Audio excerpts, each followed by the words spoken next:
back to the bottom, 6 to go. Makes a mistake again. He missed a shift. He's going to spin to the inside turn. He's going to take the lead. Eli Hinton just got used up there in the hairpin. He's going to pick up a win after a long winless streak and visit victory lane. And the whole field just needs to get himself slowed down, hop these curves, up and over. There's that cannon running a tad wide. Great restart here for the 2 car, but also for the 48. He crosses him over, down into turn 1, there goes the tail. Here comes the 20 alongside. The 13 car gets turned. He's going to spin in turn 2.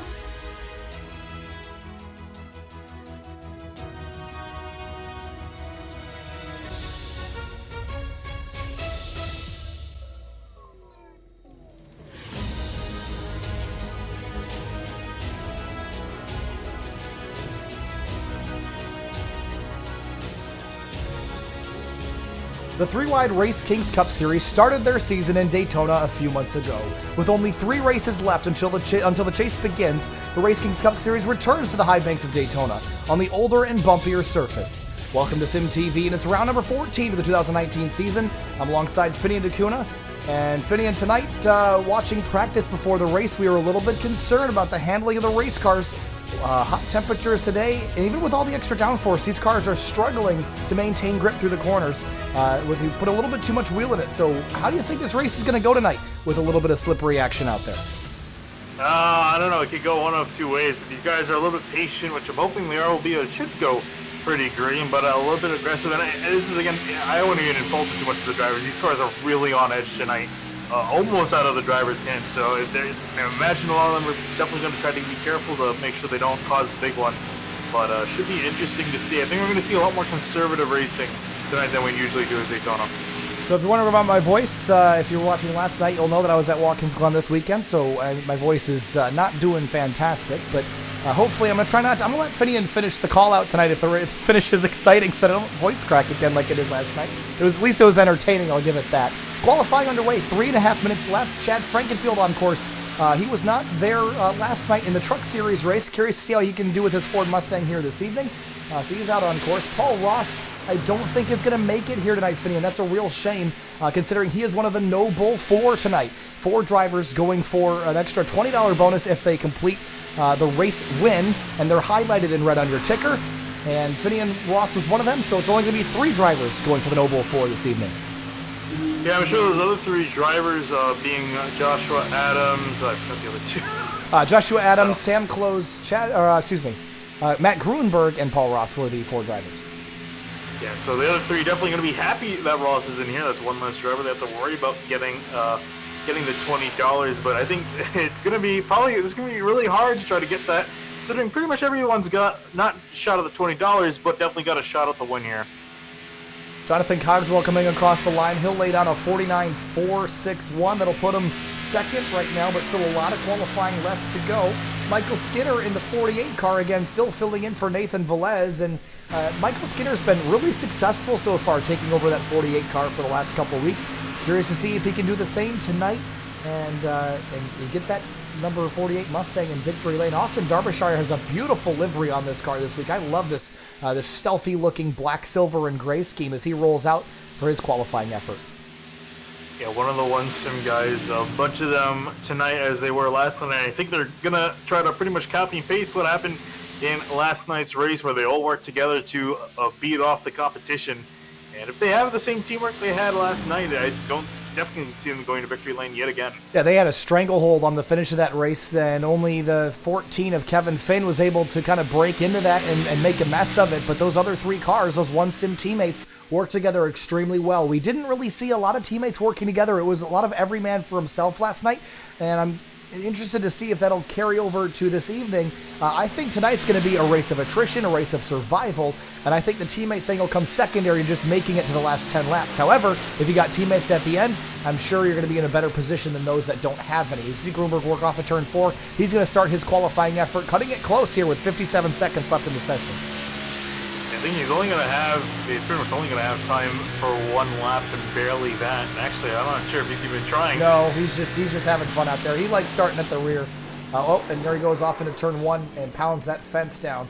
Dave Hunt out on track. He was actually the pole sitter last night, coming on through, has yet to lay down a lap. And here he comes through the tri-oval now. And this should be a pretty decent lap. It's going to be a 49.552. And it looks like it was not quite as good as he probably hoped to put him 10th quick. Only the 12 drivers have qualified. James Miller out of turn 4, though. He's going to come across the line of 49.590. That'll put him, looks like, 12th. And there's only one other car on the racetrack that is going for a second lap. That's Corey Lindsay in the 0-0. We'll see if he can lay down any better time, but only 14 cars qualified. That means over half the field trying to start at the back, I guess, but there's only two positions back there.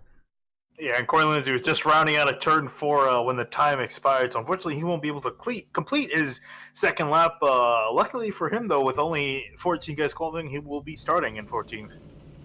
80 laps on the board tonight. That's only 10 longer than last night. This is a relatively short race, Finian, but the cautions might drag it out. So if you're points leader Matt Grunberg, you got nothing to lose, so I'd race hard if I were him. But what about the rest of the field, Finian? 3 races to the chase start.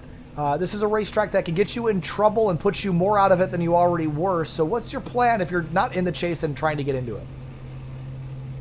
Definitely you're going to want to be playing it aggressive up and towards the front. Maybe not at the beginning of the race, but definitely towards the end. You're going to be wanting to make some moves.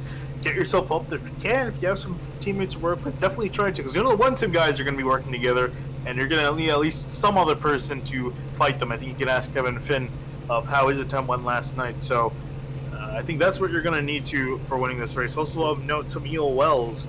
Some guys going to the back of the grid. I got the 61 of Robert Hill Jr. He's going back there for Ping. Sam Close in the 5 is 63. I'm trying to see who that is. Mike Stevens and the 48 of Michael Skinner. They're going to the back by request. Okay, well, if you can't qualify back there, you might as well get yourself EOL'd. And let's roll through our starting lineup on the front row tonight. Josh Adams in that 95, that red banner above the windshield designating he's a Noble 4 driver alongside the 15 of Chad Frankenfield and his Watkins Glen Ford Mustang. Moving back to row number 2, Robert Hill Jr. He'll go to the back of the field for the race start. Richard Lafferty on the outside in that Johnny Thomas Racing number 8 Chevrolet Camaro. Row number 3, Carlos Acosta in that number 24 Chevrolet Camaro. Johnny Thomas in the other JTR car starting in the outside of row number 3 in his number 83 car. And row number 4, Jonathan Cogswell in the 27. Kyle Hanshaw in the 46. Hanshaw ran a pretty good race last night. Didn't end up finishing all that well, but had a good run going. Row number 5, Luis Salmaso in the number 4 alongside Dave Hunt, last night's pole sitter in that 53. Salmaso in a Mustang, Dave Hunt in a Camaro. Austin Derbyshire 11th, James Miller in 12th. That is a pair of one sim teammates in their Ford Mustangs. And we'll let the rest of that scroll along the bottom of your screen. So take a look at our track conditions here tonight. 109 degrees on the pavement surface. Fitting, and that's a roasty McToasty one out there. That's going to contribute to some of the slippery, slidey situations we're going to see. And the old bumpy pavement isn't going to help either. Yeah, definitely isn't going to do these guys favors again. Also with the loose conditions these guys are fighting with tonight. They have a choice, either play it out considered, and we've definitely seen quite a few guys do that at the beginning of the race last night. Or you could be up there in the front trying to cut some moves, but again, up there in the front, that's I feel like where we're going to see the accidents happen. Yeah, it's difficult to find a safe place to run at a place like Daytona. If you're at the back, you can lose the draft if it goes green. You can also drive into the back of some wrecks that happen towards the front. If you're in the front, sometimes you're safe, but sometimes you get yourself hooked and run into by the rest of the field. There's really no safe place to be tonight. We have almost 30 cars entered in tonight's race, and it's going to be really challenging for these drivers to stay out of trouble for all 80 laps here this evening. Field rolling through turns 3 and 4. Predictions for tonight, Finian, who you got winning? And of the 3 Noble 4 drivers that made it into the race, which one of those 3 between Grunberg, Josh Adams, and the last driver was Sam Close, which one of those 3 do you think is going to get that Noble prize, if anybody? I think Sam Close, he was doing pretty well last night. I think he's going to have what it takes to be up in the front, although he's going to have quite a bit of work to do back from 18th. Field rolling through the final bit of the pace lap, and the green flag is going to fly.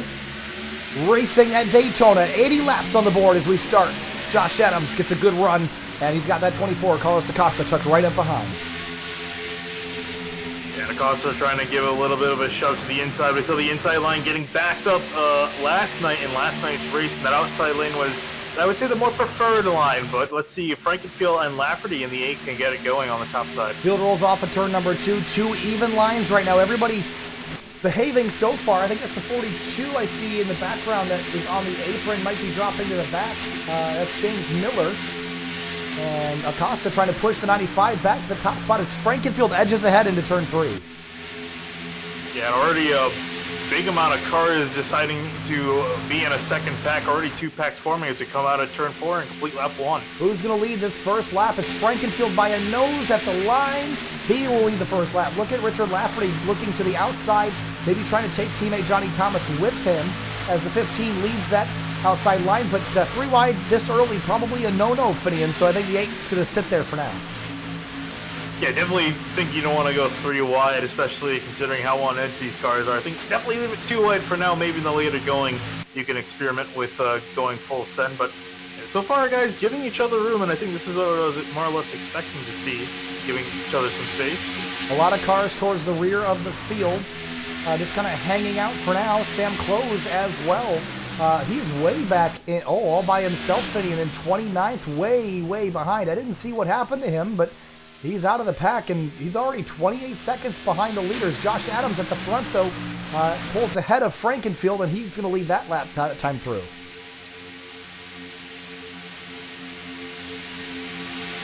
Yeah, I'm trying to look and see what happened to Sam Close to put him so far back. Oh, he actually came through pit road when the field was coming to green. Interesting. Adams and Frankenfield still battling for that top spot off into turn 3. The outside lane last night really seemed like the place to make passes, and that doesn't seem to have changed a whole lot tonight, but that outside groove really not formed up as well as you might expect.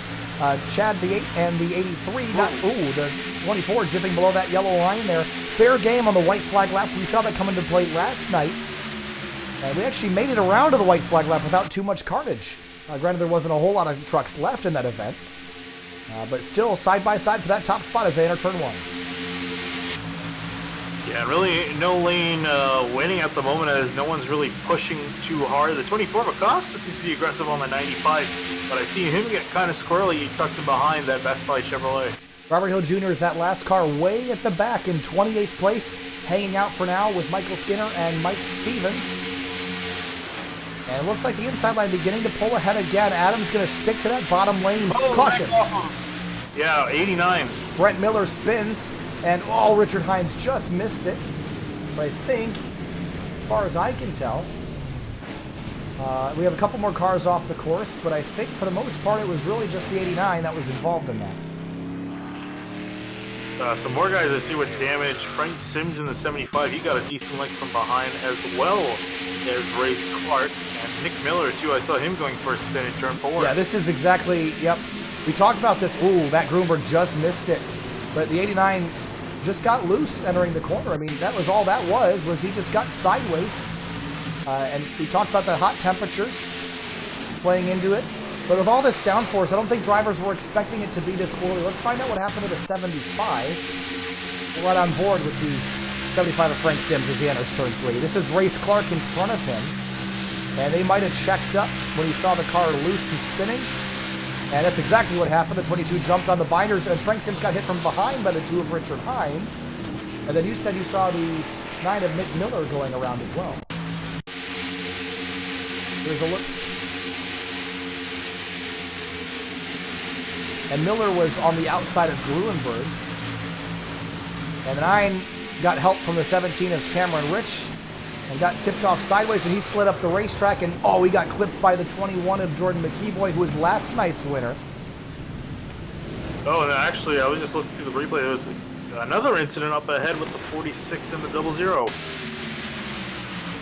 And Hanshaw ran up the racetrack. Yep, there was 2 wrecks at the same time. And they actually did a pretty decent job of not making that bigger there, but Corey Lindsay's front end pretty well damaged there. So a multitude of incidents on that first little go there, Finian. So I'm surprised to see that.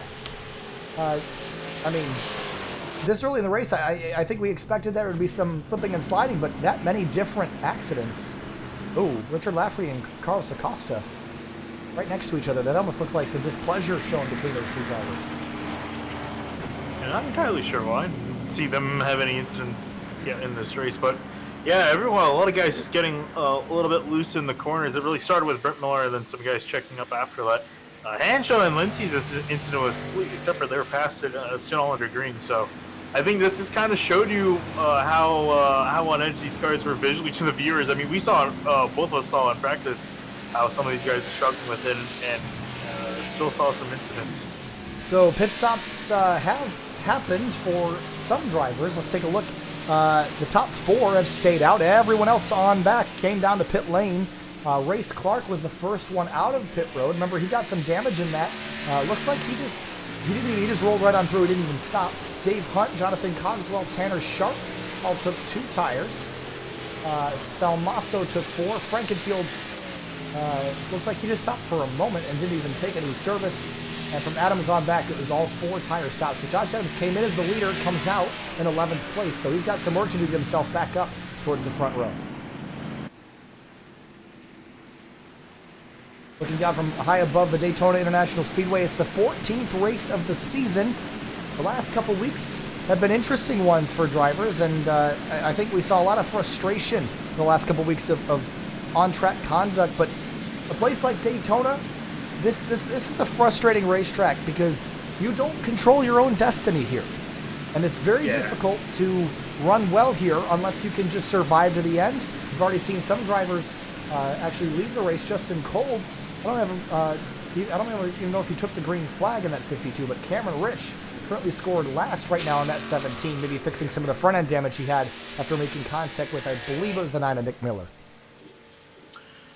Yeah, and even, again, what you said earlier, just it's even more true tonight, because usually, you at least have the control of your car, but even guys are struggling with that alone tonight. They're struggling to keep a handle on these things, so it's going to be definitely a tough race for sure for these guys to deal with. A lot different, we expected this track to dry differently than the newer version of Daytona, but I don't think this differently. These guys are having to back off quite a bit, and they're giving each other quite a bit of room, because you can definitely draft and slingshot, do 3 wide and all that sort of jazz with this newer package.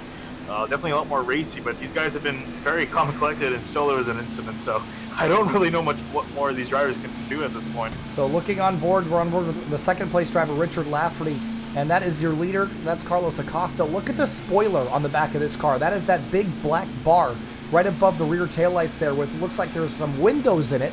And that is windows. That's basically, the spoiler is so tall that they had to basically put Lexan inserts, basically a shatterproof plexiglass, and that is basically allowing drivers to see behind them, because the spoiler is so tall they otherwise wouldn't be able to. But that is to create downforce behind the car, so the air comes over the top of the roof, and that spoiler deflects it upward, pushing the back of the car into the ground. Now, at most racetracks, this is a good thing, helps you turn more. Here it is as well. The problem is that it's not enough downforce pushing the car to the ground to overcome the slippery and bouncy pavement here tonight. So even with that huge spoiler and all the downforce they have, still very treacherous conditions for these race car drivers. Yeah, of note, Sam Close was given an EL penalty. I'm not entirely sure why that is. But Cameron Rich was given an EOL penalty for going through too many pit boxes, so he's going to have to drop at the end of the long line. So field re-racking and restacking for our first restart of the night, and it will come at the 10% mark of this race. There'll be 8 laps completed of the 80 we have scheduled. We will have green-white checkered finishes if need be later tonight. And the field getting set up for the restart. It's going to be Acosta, Lafferty, Hunt, Thomas, Tanner Sharp. Actually, yes, that is correct. Your top 5. Actually, Cogswell, I believe, is your 5th place driver in that 27 Colts machine. So far, it seems like the drivers have the ability to pass, but depending on the aerodynamic situation around their car, it seems like it's very easy to get that car out of shape, out of control, and not really be able to save it. So we'll see how these guys do on the restart. They kind of have things figured out a little bit. We might see some more aggressive drivers now that they've kind of had a couple laps to figure out how their car is going to handle. Out of turn 4, the pace car is going to make that hard left back onto the pit lane. Got 29 cars still running on the racetrack. And pace car pulls off. Acosta on the outside lane. That black car, green flag flies, racing again at Daytona. Yeah, pretty spread out start with Acosta picking the high lane. He's going to come down low in front of Lafferty, and Dave Hunt's going to be left all alone in the top lane. Cogswell on the inside alongside Chad Frankenfield in the number 15. There is Chuck Sweeting in his number 26. And Salmaso on the inside in his number 4. Salmaso started this race in 9th. He's running 7th right now. He's gained a few spots. Dave Hunt all alone in that blue and white 53 on the outside lane. Here comes Tanner Sharp to give him help. Yep, and Sharp now, and you can actually see he's getting a pretty good run to the 53 of Dave Hunt. We'll see what they can do. No, Lafferty right in front of the field, and the 53 turns over. Big wreck in turn 3. And more cars involved. Race Clark gets a piece of it.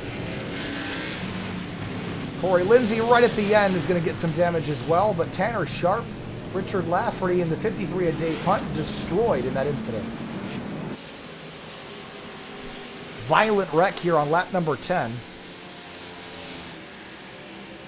Go back and take a look at it. This all started in turn 3, up with the 8 car of Lafferty. Let's go back a little bit farther here. So he comes down into the corner, and he actually might have gotten the apron, but the inside lane is very, very bumpy here, Finney. And as we watch this, you're going to see this car turn off into the corner, and he's just going to turn in a little bit too hard. Actually, he drifts up, overcorrects down to the inside, hits the apron, bounces up, and the 53 of Dave Hunt up and over on his roof, bouncing off the safer barrier. David Wilson gets a piece of it. Josh Adams sliding in front, trying to regain control. And, of course, Brent Miller nowhere to go in his number 89. Richard Hines dodging and weaving to get on through as well. Yeah, it's unfortunate Lafferty just got loose, and again, another thing we're talking about is the theme of the night pretty much is getting loose in the corner. Nothing really much that he could have done, and unfortunately happened in the front of the field, but for the most part, people did a pretty solid job of trying to avoid it. Richard Hines did a spectacular job getting through this wreck. Wow. He's been doing a great job basically all season. He's been one of the guys that's done the best job of getting through incidents. Here's another look from inside his vehicle. Wow. Great job that Richard Hines did there. And Corey Lindsay was way at the back of this. Here's his view of the whole thing. There was a car off in the dirt on the back straight. That was Cameron Rich way down on the apron before they even got to turn 3. You see this wreck happening in front of you, and Lindsay jumps on the binders and thought he had this missed, and then you're going to see the 8 car pulling back up the racetrack, trying to get restarted, and Lindsay too late to make a decision there to get up the racetrack, and more contact for him.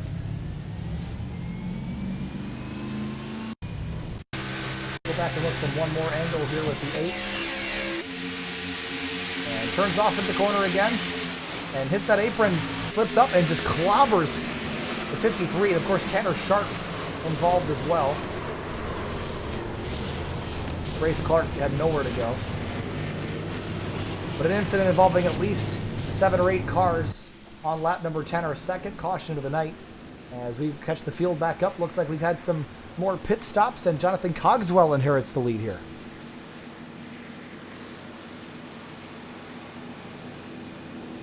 Yeah, so a lot of torn up cars after that. Tanner Smith has definitely called it a night, so he won't be returning back to the track. And unfortunately, I see Jordan McEvoy in the pits fixing some damage, which is really unfortunate for our race winner last night. It was his first win in 3-ride competition.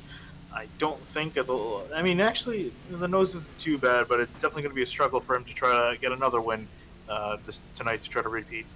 Well, I can tell you one thing, is at the rate we're going, if he could just get that car back rolling, he'd probably end up with a top 10 or top 5 finish. So never give up at a racetrack like this.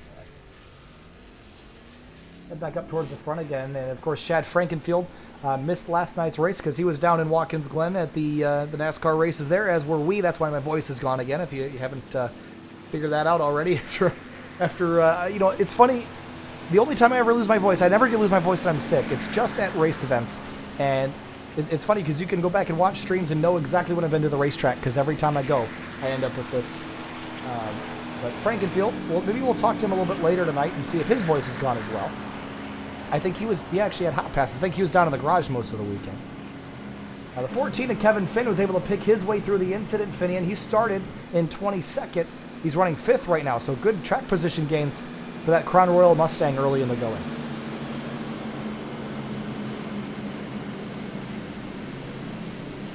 Carlos Acosta is at the front of the field for the last restart. He'll be towards the rear of it for this restart.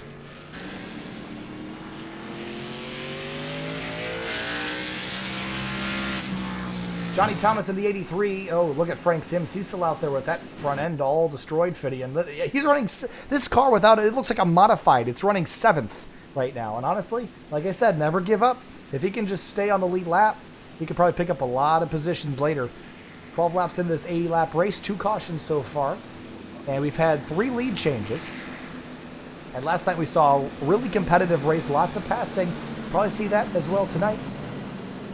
The slingshot, what everyone's doing to get their way by the leaders. Cameron Rich talked about his issues earlier, rolling through too many pit boxes. Started in 15th and went all the way to the front. Now he's 19th in that 17 car. Yeah, and Frank Sims is actually just looking at the replay. He actually was able to get past 190 in that thing, believe it or not. So I don't know how the hell he's able to achieve that speed, but considering that thing has the aerodynamics of a brick right now, but somehow seems to be managing with the way that car is. So, and it looks like he's going to be restarting up here. It honestly won't be too bad with where this guy's. Again, my concern is he lost the front end, and then he lost pretty much any downforce yet to the nose. So I would be a little bit careful on that 75. Lights have extinguished on the FR500 pace car. And our ticker goes purple. That's the 1 to green signal. We're going to double file up again. And we'll continue. Looking at the track conditions, it has cooled down a little bit. 107 degrees, it was 109. And with how temperature sensitive these tires are, that might help a little bit. Overcast skies, certainly keeping this track relatively cool, but it's 90-degree ambient in the air around here, so that track tip isn't going to fall too much. A very humid day here as well. Of course, that humidity reading is, I think our humidity sensor is broken. It has been for quite some time. It's 60, I'm looking at 65% humidity. Yep. So a little toasty out there for the fans in the stands, but field rolling into turn number 3. And Josh Adams, one of those no-bull drivers, look at the back of that car, Finian. That is not looking great. Yeah, he was ran into trying to avoid that last incident. So, yeah, that back end has definitely seen some better days, but we'll see if he can manage up here being the highest of the no-bull drivers and see if he can try to nab that top spot. Although, we'll say he does have quite a bit of time to do so. I don't think he's in any rush. Field rolling out of turn 4. We'll try this again for the 3rd time tonight. And it's the 27 of Cogswell on the inside. He is the control vehicle for the restart. Pace car is off. It'll be lap number 14 as the green flag drops once again. And Cogswell not really with a good start. Frankfield trying to get clear of that 27 as they all race off down to turn 1. Yeah, I don't think Frankfield's just clear, and Cogswell's going to remain on that inside. 95 of Josh Adams is going to come and give a big push to this 15, but look at the 27, the speed he gains through the center of the corner. He might be able to clear the 15 off. No, he won't. Here comes the 95 now with a big shove to Frankenfield as they head down the back straightaway.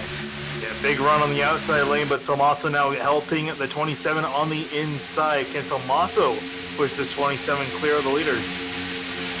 The outside lane gaining momentum, and it seems like every restart we're getting braver. Look at the 27 moving around there on the bottom of the racetrack. I'm getting concerned here, Finian, that the aggression level's picking up, and the track isn't really changing all that much conditions-wise, so it's still going to be just as treacherous, but Frankenfield will lead that lap.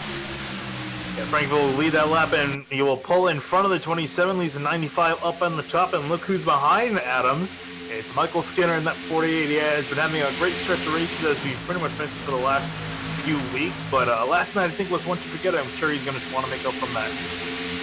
Out of turn 2 now, working lap number 15, a 2-car drag race, or 2-wide drag race down the back straightaway. You see Johnny Thomas in line. Look at the 48 dropping to the bottom of the racetrack, and he's going to go for the top spot into turn 3. Yeah, great move by the 48, push the 95 up and then cut down to the inside of him. Now Frankenfield getting a great draft to the back bumper of Skinner, and everyone checking up behind Josh Adams on the top lane.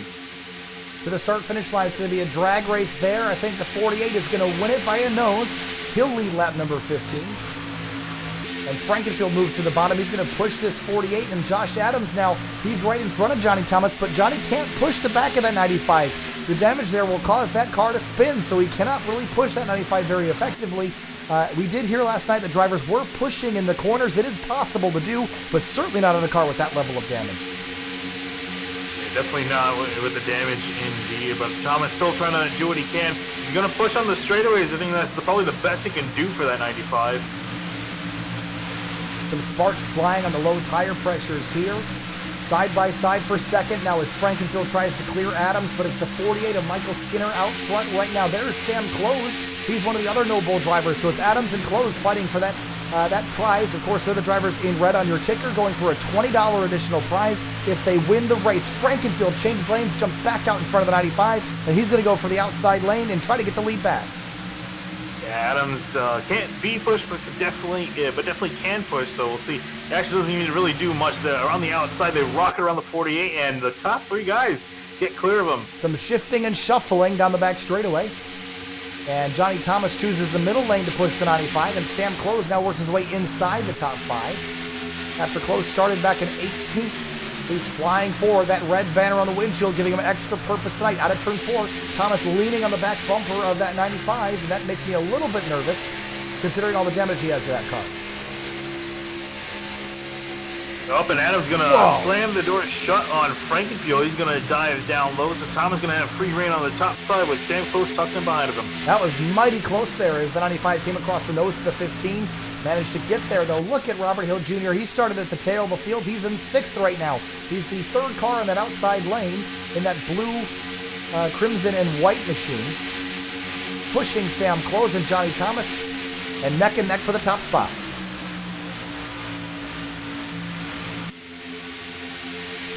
Oh, Chuck Sweeting. Whoa, that was really, really loose for him in turn 3. The RC's car's losing some stability as we get a couple laps into the run. Yeah, the worst thing about it is that these tires wear out here compared to Talladega and the newer version of Daytona. You don't really expect much tire wear, but here, considering how abrasive the surface and how old it is, your tire wear is definitely going to be a factor, and due to the drivers this make, is that's probably the only thing that's keeping these guys going straight right now. Look at the bumps. Actually, let's ride on board the gyro cam with someone in line. How about Jonathan Cogswell back in 7th? It's very, very smooth on the straightaways, and you're going to get to the corner and to watch this camera bounce around as the banking fluctuates and the elevation fluctuates. It's a rough ride around Daytona, and on top of that, the suspension bouncing up and down just creates instability as well. And you can see the steering wheel inside that 27, all sorts of sideways as he tries to keep this car tracking straight.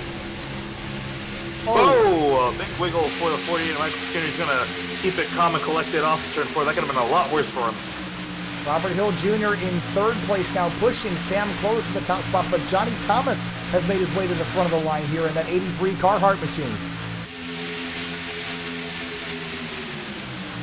Yeah, guys doing a little shuffling around. Nothing too crazy at the moment, just guys using the momentum of the different lines to move themselves up. And how about in the 4th spot, Robert Hill Jr. in the 61? Close and Johnny Thomas fighting for that top spot. This is kind of similar to last night, I think, in terms of who we had up front. But Robert Hill Jr. making his presence known this evening. Frankenfield has dropped down to 5th place, 3rd in line on the bottom. As we're going to come out of turn 4, this will be the 25% mark of the race. We're 1 quarter complete here at Daytona. Yeah, Robert Hill Jr. restarted in 14th all the way back up into the 2nd row, sharing it with Josh Adams at the moment. I'm curious what he's going to do to try to get around the 5 and St. Close. Close looking really comfy on the top side. Kevin Finn running right up to the wall in the outside lane. Robert Hill Jr. didn't go quite that high. Cameron Rich I see in the background in that rainbow-colored black 17. And he's kind of changing lanes and working his way. He's 3 wide up the middle on the inside of Frank Sims. And how is Frank Sims even running this well? Nope, and I jinxed it. There he goes. No. And a spin, and that was commentator curse right there. Sorry, Frank.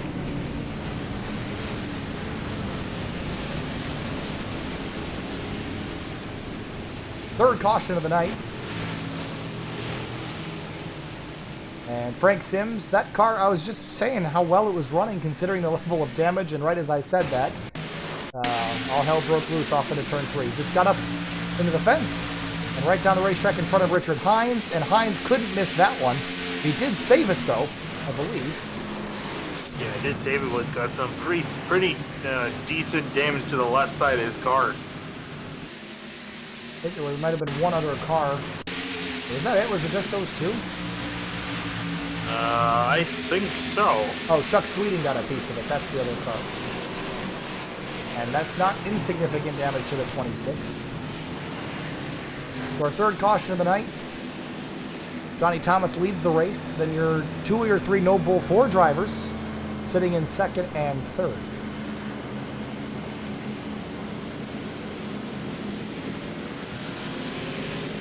Track temp continues to drop. It's down to 105. But the conditions still treacherous there. That was a bit of a longer run. As we take a look at our manufacturers, Finney had only one Toyota in the top 15. It's Kyle Hanshaw back in 12th. Rest all Chevys and Fords. Pit stops, potentially? What do you think?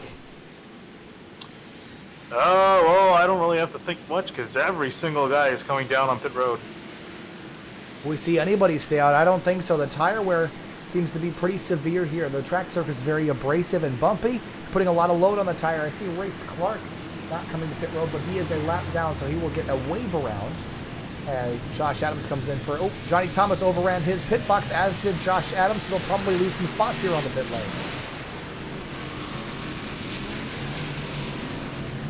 Yeah, we'll see how badly that affects him. Actually, no, he's out and away. Short stop for the 83, and it was only... I only have him in the pit stall for 0.2 seconds. I don't think that's correct. But Todd Smith is... That... Go ahead. Yeah, no, I was going to say, he got 2 right side tires. I think that's Thomas just trying to save his track position there. Okay. Todd Smith, though, in that 64, has stayed out on the racetrack.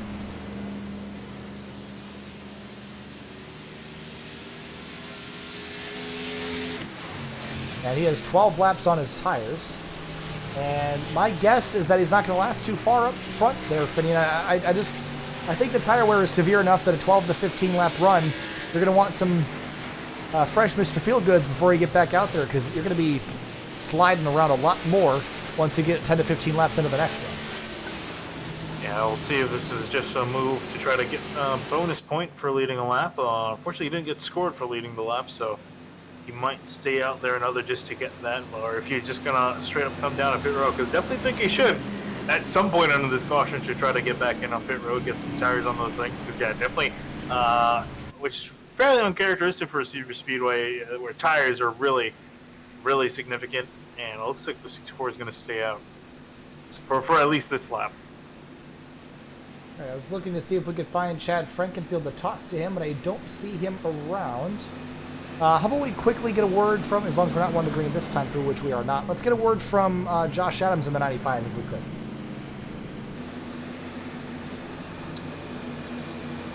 Sec to locate him.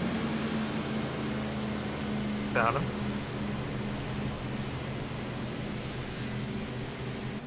Hey, Josh Adams, it's Kyle from SimTV. Got a copy?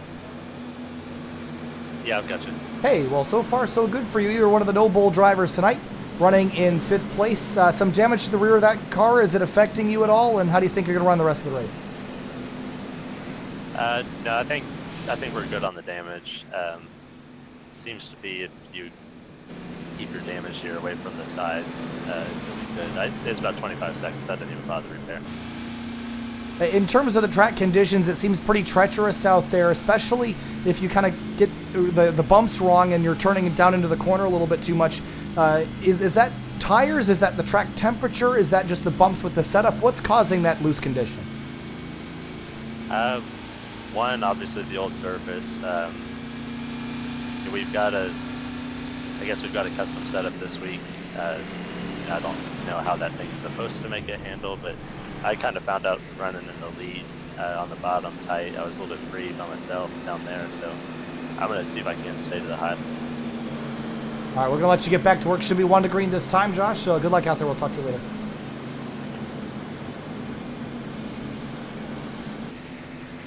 So he's running 5th right now. The 5 of Sam Close is one of the other well-running No Bull 4 drivers. We'll try to see if we get a word from him later in the race, as we're going to double file back up here, as the 64 Todd Smith did come down pit lane, and he'll get some tires as we start at the tail of the field. Frankenfield's going to line up on the inside. Johnny Thomas will come to the outside lane, and Robert Hill Jr. in that 61 is going to be in a great spot. And Robert Hill Jr., remember, he won in the Truck Series back at Watkins Glen. has had some really good runs here and there, but just hasn't had the consistency and not of his own doing, Finian. Always seems to get wrapped up in other people's issues. We'll see if he can finally get a good run in the Cup car tonight. Yeah, and so far it's been a pretty solid night. He's been up here in the conversation for most of this race, so see if he can continue on up here, maybe try to sneak away another win here. Track has definitely gotten a little cloudier. Sun has gone behind the clouds and will probably cool this track off even more, as there's still some drivers catching back up to the tail of the field. Frank Sims in that 75 still running and still on the lead lap, but that is just perseverance is what we'll say. Yeah, I'm still amazed he's actually still at a decent speed. I'm amazed that the car is going as fast as it is, and he'll definitely be able to rejoin the field, be the last place car on the grid in 26th. All of our main cars on the lead lap. Down about 4 from the start of the race. Richard Lafferty, Dave Hunt, Tanner Sharp, Justin Kolb. The previous 3 out with crash damage. Kolb pulled off early, not quite sure why. I don't even know if he ever took officially the green flag. He didn't. So thanks for that update. As we're going to restart lap number 26. Frankenfield, Johnny Thomas on the front row. Look at the 61 Robert Hill Jr. He's tucked up in right behind the 15 as they fire off. Green flag back in the air here at Daytona. Very spread out restart as everyone comes across the line. Frankenfield going to keep that lead by quite a bit. We'll see if Hill's going to try to use the draft to his advantage, maybe slingshot around the outside of Frankenfield. And there's how spread out that field really is. You're right, it really wasn't that tiny of a restart. And the whole back half of the field all single filed out, maybe just riding in line, but they're not going to do that at the front here. Look at Thomas in the outside lane. He's going to stay there and maybe hope for a push from the 5 of Sam Close, and Jonathan Cogswell's going to pop up there as well. Yeah, not too surprised with everyone being spread out. The distance that you can draft, get the draft off someone is extremely large compared to how it's been over the last year or so. So I think I just trying to maintain some distance as you see guys going at it for the lead. Robert Hill Jr. was slipping and sliding all over the racetrack in turns 3 and 4, trying to push that 15 back to the lead, and he will successfully as Frankenfield will lead lap number 26. And look at the 5 of Sam Close really pushing this 83. Actually, Johnny Thomas has some rear end damage. I'm not exactly sure where he got that from, but I'd imagine it was a spirited push that potentially got that damage. Yeah, some just minor damage to a little crinkle to the 83. Nothing that'll hurt him as you see him get a great run off of turn 2, assisted by Sam Close. He's going to try to take away the lead from Frankenfield on the inside. Kyle Hanshaw running on board with him right now. Started 8th, running 8th. So he's might gain one spot here through the center of the corner, but maintaining status quo as he tries to get the consistency this season that he has not had. And has not had a victory this season. It would be what it would be for him to get one here tonight. Look at Josh Evans in front of him, clipping the apron, dangerous. There is a lap car up the road, and I think that's Todd Smith in the 64. Whatever happened to him on the pit lane is held him way back, and he's going to get run over here out of turn 2. Yeah, not sure what happened to him indeed. I'm just looking at it. He might have gotten a speeding penalty. He's going to pull off and let the field on by. Off into turn 3 now. Still very tight for those top couple spots. And Robert Hill Jr. Up the racetrack a little bit. Going to get kind of wonky there as everyone chases the car around. Yeah, that's where you really got to be careful when you try to chase the car, and caution is out. Mike Stevens in the 63. And one of the other, actually, one of 2 of the Toyota Camrys here tonight. Or 3, rather. I think Frank Sims is in one as well. Crashed down in turn number 3, and this has been Calamity Corner here tonight. Stevens in that Coors Light Camry. And I think this is very similar to the first caution we saw. And he's in that black and silver 63 off into turn 3, gets a little bit high. Same exact thing we saw with Frank Sims last caution as well. And big hit for him. And I think everybody missed it. For Todd Smith, he'll get the free pass on that. A single car incident for our 4th caution of the night.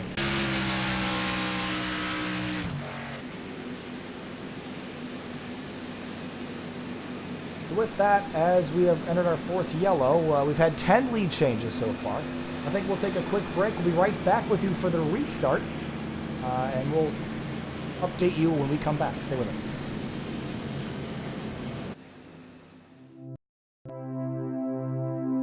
most, driving is just a mundane task between point A and point B. Nothing more. It's the frustration of traffic at 8 a.m., the feeling of sickness on a long ride. The car? Just a tool. It's supposed to be practical, reliable, and fast. But the speed is really the reason cars exist, born out of a necessity to make that A to B trip just a little bit faster. Some have a deeper connection with cars, found somewhere in the bond of man and machine, a desire to be part of something bigger than yourself. It's the extension of mind and body to something more exciting than just another appliance. And these people never cared about practicality or reliability. To them, the only thing that matters is speed. We're born with a competitive nature, part of a biological necessity that is not yet worn off with time. People have raced for thousands of years, and that competition has transcended history and found its way to the industrial age. Railroads raced to build across the country, replacing the horses whose strength is still used as a benchmark for power today.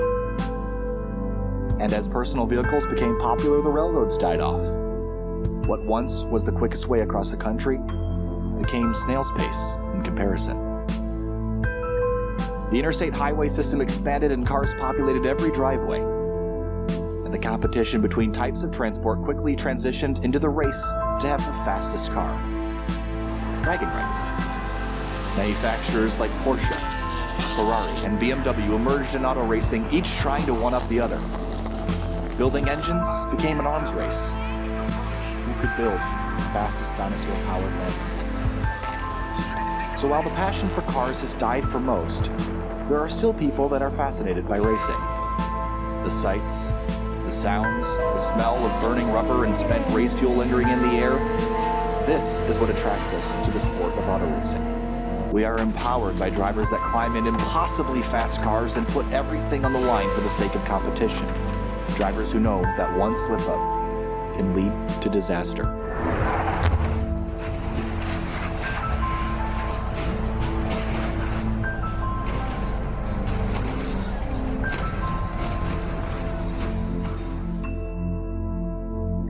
And for the longest time, wishing to be a race car driver was just a childhood dream. All we could ever be was a spectator. Opportunities? Limited and expensive. Reserved only for the who's who of the racing world.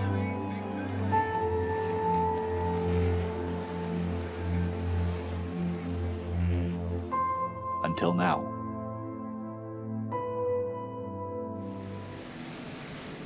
Welcome back live to SimTV, working lap 31 of 80 in the 14th round of the 2019 RaceKings Cup Series for the 3WideRacing League. We've had 4 yellows so far. Calamity Corner has been turn 3 Finian. Why is that so much more difficult than the other end of the racetrack? Because we have not seen a single incident down into turn 1, and it's pretty much the same kind of corner.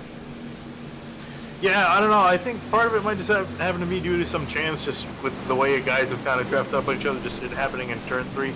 Might be also due to just some of the bumps. You know, I guess not all bumps are created equal around this track, and I think might be a little bit more aggressive in turn 3. But other than that, I really don't have much of a clue as to why. I think we'll plan to do a sound surge on the restart here. Update on points leader Matt Gruenberg all the way back in 23rd, but again, he's just does this every single race, whether it be a restrictor plate, a short track, a speedway. He just hangs out at the back until he needs to run up front, and honestly, it's working out for him. Yeah, it's working out for him. Nothing really much he needs to change. He's got a 70-point lead over Chad Frankenthal, so nothing really needs to worry about in that department. Has also got 4 wins to his name, so he's good on that side of things too. And I remember last night too, he said he was gonna be pushing one of his teammates up to the front for the win. So he's definitely not gonna try anything too crazy. It's gonna be he's definitely gonna put the team first in this race. James Miller, you just saw him pulling out of the pits. He'll catch back up to the field before the restart. The back half of the field did pit, but nothing major to report on there. Robert Hill Jr. apparently is dealing with an eye injury tonight, Finian, and that's not a fun thing to deal with ever, let alone at a racetrack like this where you got to keep your eyes peeled, so to speak, at all times. Yeah, it's kind of that. I'm surprised he actually took the time to try to even type a message into the YouTube chat. So He's got one eye and 4 hands, I think. Yeah, so, but one guy who was actually really happy to see that caution come was Todd Smith. He was just put a lap down right before that happened and was able to get his lap back and put back on course with everyone else. Mike Stevens, who was the driver that caused his 4th yellow, is back in 22nd place. Some damage to the rear of that car, but otherwise it's in okay shape. As we roll around for the restart, we're going to do a SimTV sound surge, so crank your speakers. And when we bring the volume back down, turn them back down so you don't hurt yourself, because we'll talk back in your ear. I forgot to warn people last night when we did it. I always freak out. I'm going to blow someone's eardrums out. So field rolling out of turn 4, SimTV sound surge time. Here we go.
And we're back after that, lap number 35 of 80, and some action towards the front. Finney, and look at Frankenfield trying to defend from Josh Adams and that outside lane. There's a lot more cars in it now.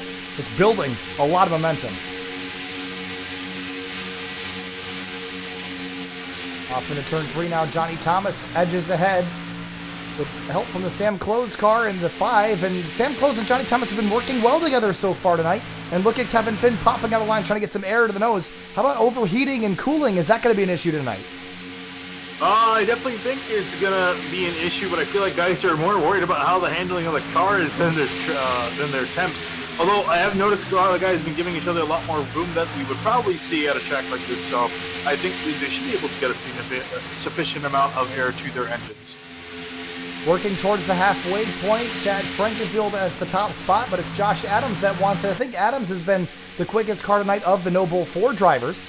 Matt Grunberg hanging out towards the back, planning on coming up forward till at the end of the race. But again, the drivers with the blue banners not competing for that extra $20 prize. The drivers in the red banners are. They have to win the race to get that prize at the end here. So Adams pushes the 15 to Frankenfield. Look at the 26 of Chuck Sweeting kind of lingering. Remember, he was involved in an incident earlier tonight. That front end of that car pretty well destroyed, but still running well in the drag.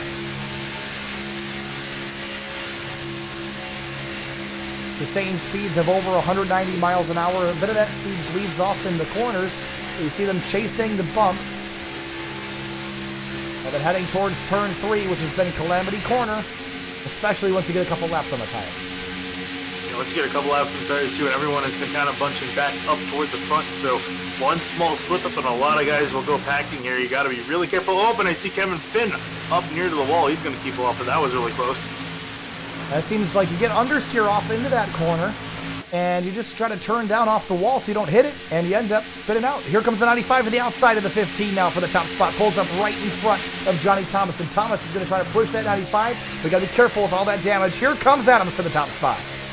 Yeah, so far, Thomas has done a great job of just kind of giving that 95 Adams just a little bit of a nudge to get him to the front. So I expect them to do more. So the same did a good job last time. Here they come out of turn 2. And a great run from the outside lane. You see that push that Johnny Thomas is giving that 95 nice and square. And you can do that. It's just when you start sliding around on the bumpers that becomes a problem. Off into turn 3 now. And looks like the 95 pulls back to the bottom and going to give Johnny Thomas some fresh air. Close tucked in behind that 83. Got to worry about his temperatures because he's been right on that bumper, not getting a lot of cooling to that engine.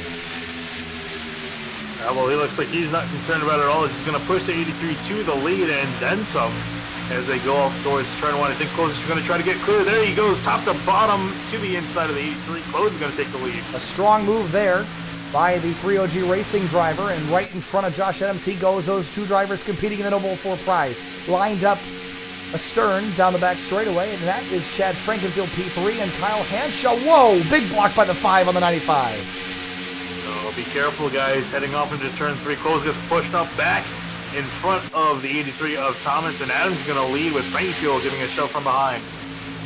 That was a tense moment there as the 5 pulled across the nose of Josh Adams and almost got himself turned there. Now through the tri-oval, dead even at the line. I think Adams got it by a nose.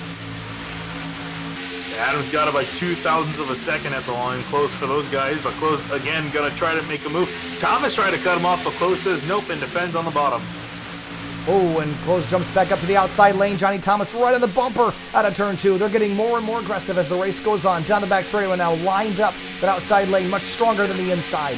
But the inside is shorter way around and maybe a bit less bumpy as well. The outside, that's a tense place to be as they enter turn 3. You got to watch that outside wall. Yeah, and coming back out of turn 4, coming to the halfway mark, points at stake. Is it going to be Adams or Close that makes it first to the line? Close got a big head of steam. Adams going to try to close that gap, but looks like Sam Close will lead it halfway. Yeah, 10 points going to that 5 car as he comes back down in front of the 95 to clear. He's done a great job of managing the pack up in the front in that 5 car. Through 1 and 2 again. Look at Kevin Finn in that 14 car. Got a little lucky earlier in the night to not get involved in some of the collisions towards the rear of the field. Now sits second in that outside groove with Johnny Thomas in front of him. Thomas just not really getting a lot of help from Finn at the moment. I think Finn's playing it more cautionary, and that's allowed this inside lane to start to gain some momentum. Here comes Frankenfield. Can he clear the 83 Thomas? Will he go high? Oh, car in the wall out of turn 4. It was Michael Skinner. And look at Frankenfield up the middle to the outside lane. He's going to jump up in front of Johnny Thomas. There's a move, and he's going to get a nice run. Thomas has been great at playing second fiddle and giving some runs to these guys to the front. And I think he's going to do the same thing out of turn 2. But yeah, great save by Michael Skinner off the 4. The track has continued to cool down. It's down to 101. I think we've seen a bit less sketchiness on the tires as the track begins to cool. So that might let drivers be more aggressive. And this is the tightest we've seen the pack all race. And also the most aggressive, working lap 42 of 80.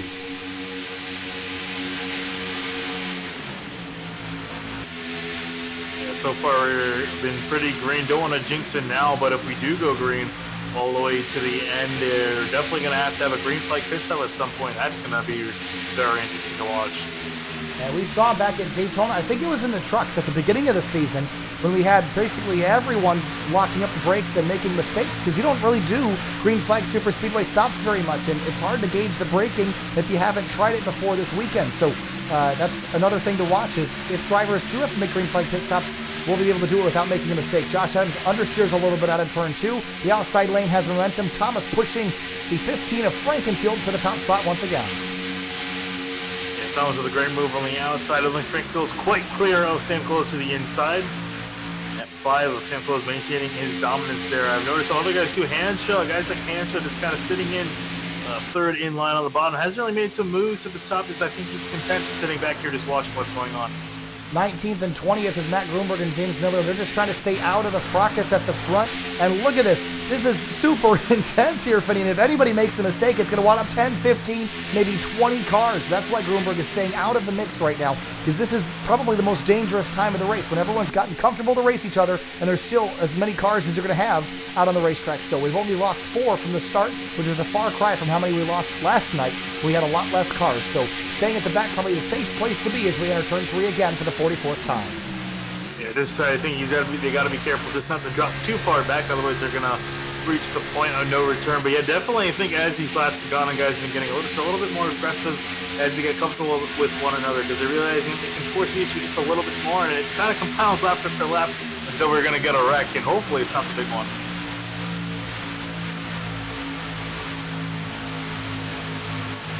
Richard Hines, after all he's been through tonight, running 9th right now, has a little bit of damage to that 2 car. He got clobbered in the left side earlier, hasn't really seemed to affect that car that much. And these cars overall seem a lot more resilient to damage than they were on the previous aerodynamic package here on the Super Speedways, which is good to see. And Richard Hines now inside the top 10 and going up higher in the field. And Frank Ville's gonna drop down in front of Sam Close. He's gonna maintain dominance over the inside lane now. Can Thomas try to mount the charges outside? Oh, here he comes with a big head of steam with Kevin Finn at his back, and across the line they come, and it looks like Thomas is going to lead the lap. Oh, that was really tight, though. What was the difference between the leaders on that time through? 0.000. Yep, pretty much tied as they came across the line. Who did it give the lead to, Frankenfield? Thomas. It was very, very close. Out of turn 2 again, the field very, very tight. Double file, about 6-7 rows deep. I see Nick Miller back there. He was involved in the wreck earlier, as was Corey Lindsay. There's Robert Hill Jr., who got back on some track position and now runs 13th and swings to the outside behind Cameron Rich. And I believe that's the 48 of Skinner up a couple rows as well.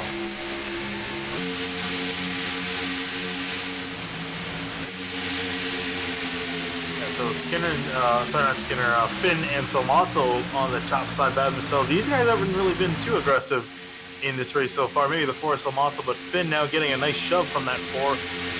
And he tried to challenge for the lead. Salmaso, as you mentioned, running P5. Right behind that Crown Royal 14. The back of that 14, and the front for that measure, completely spotless, as they're going to give a big push to the 14 off into turn 3, and he's going to taste the lead for the first time tonight, out in front of Johnny Thomas by a fender. But now that inside line with the shorter route is going to pull ahead out of turn 4. It'll be a drag race to the line. We'll see if 14 of Kevin Finn can lead this lap. Not quite. To the strike they come. Man, that was close. Thomas. So close, but no cigar for the 14. And actually, that outside lane starting to lose a lot of momentum. Big gap between the 4 and Michael Skinner. Although Skinner coming on quickly with Chuck Sweeting behind. Thinking about the chase, it's only 3 races away. So this race is a chance to get yourself in. The restrictor plate is the great equalizer. Actually, it's not even fair to really call it a restrictor plate, because that's not what they're running anymore. But the great equalizer is this draft. So if you're not in the chase, this is your time to get in. Look at Salmaso squeezing that car in a hole that almost didn't exist. And Skinner gets a taste of some fresh air with the 26 of Sweeting pushing from behind. Yeah, it opened the door for these guys to see some guys peeling off on the pit road, but Michael Skinner will lead this time by at the line.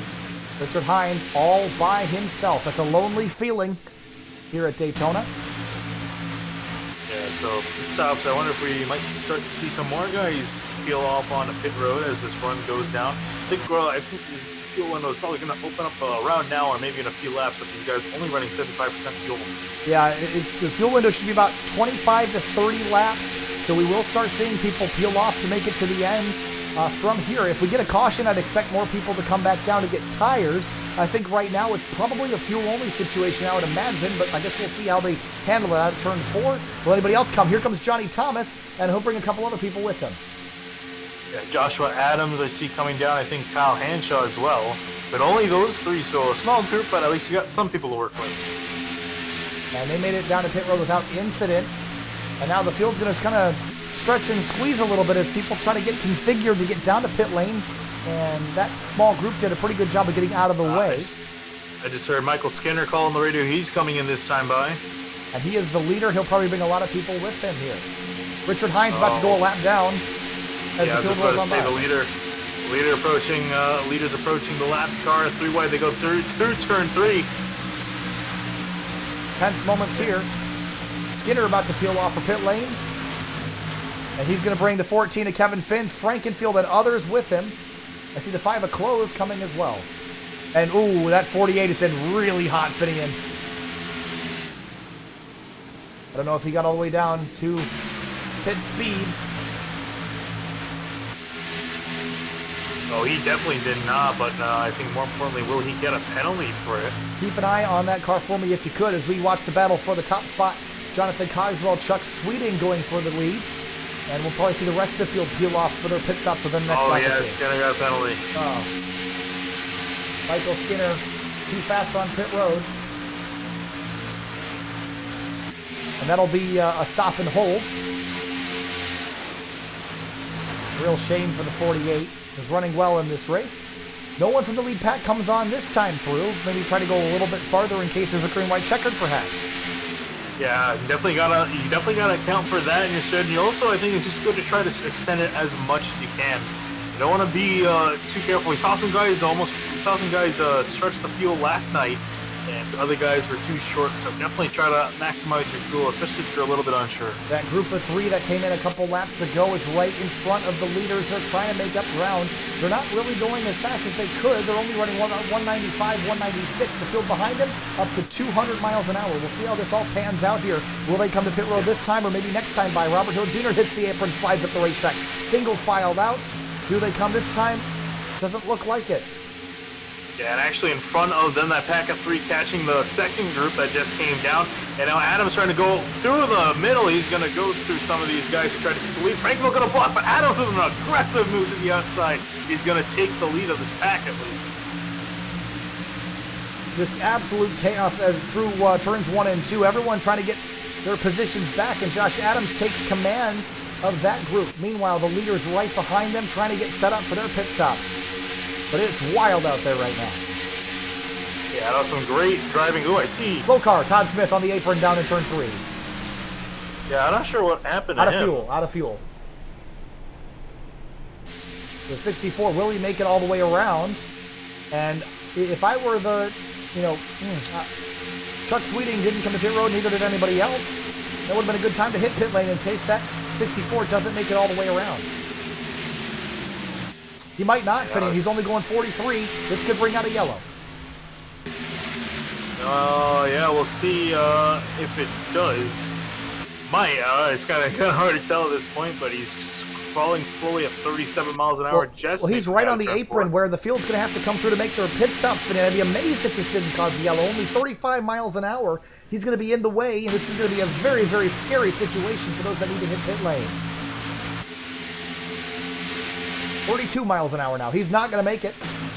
If he does, it's going to be a dangerous situation for those hitting pit lane. Here they come. Derbyshire swerving to miss him. Corey Lindsay swerving to miss him. And they all go around him as they come to the pit road. And the 91's in, I think, too hot, Finian. Yeah, we'll take a look at that. Actually, great job by everyone trying to avoid him. And, yeah, Derbyshire did come in a bit hot to 69, came at 69 miles an hour. Yeah, the 42 of James Miller also did. So Todd Smith did make it to pit lane, but that was a really hazardous situation. I'm blown away that didn't cause a yellow. Meanwhile, Chuck Sweeting maintains the lead. He's about 6 or 7 cars back in this pack. Most of them drivers on the tail end of the lead lap. Waiting to see if Derbyshire got away. Derbyshire got away with it. He was able to slow down before the next timing line. So great job on him to keep himself still in this race. Looks like Todd Smith is going to make it back to his pit box, but not without losing a couple laps. And here come the rest of the leaders down to pit lane. And, some locking up brakes there, but I think they're okay. Race Clark. Corey Lindsay. Oh, go ahead. I was going to say Corey Lindsay coming out of turn 2 now, just meeting the cone. Meanwhile, Adams and company just coming through turn 2 now, and they're coming with a full head of steam. The merge is always a sketchy moment here, and they're going to be coming up with about 30 to 40 miles an hour more speed. And you can see how quickly they're catching that lead pack. But honestly, Lindsay did a pretty good job with Cogswell getting back up to speed. They're going to get overtaken here, but not by as much as I thought. I think actually the bad part about this is that Lindsay's leading the pack with a slightly damaged car. So I think they're definitely not going to be going as fast as they could be, especially as they're side by side now with Derbyshire and Cogswell as the pack is closing up fast. Oh, this is going to get really dicey here as the field comes with a big head of steam. The good thing is they're single filed out. I think there's a car spun. It's Robert Hill Jr. Yeah, I think he spun exiting the pits. So implications for him. And you know what? I think this lead pack is actually going to be able to maintain the top spots. That's well done on their part. Oh, I don't think they're going to throw a block, though. Yeah, here comes Adams, Thomas leading. Oh, no! There they go! Crash in turn 3.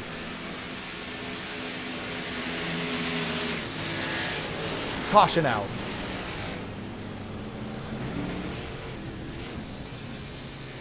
Josh Adams got the worst end of that. And that'll probably be the end of his hopes to win the No Bull 4 prize tonight. But this was what happens when you have people on different strategies. Here's a replay. Just too much speed, not anywhere to go. Pour up. Well, go ahead. He just got loose in the corner. Yeah, I think he tried to split potentially 3 wide between Derbyshire and Corey Lindsay and just got loose trying to turn down. And Kyle Hanshaw's in it. 14 of Kevin Finn is in it. Cogswell, Luis Almaso. Carlos Acosta had nowhere to go. He just got sandwiched between the fence. Real shame for some of those cars.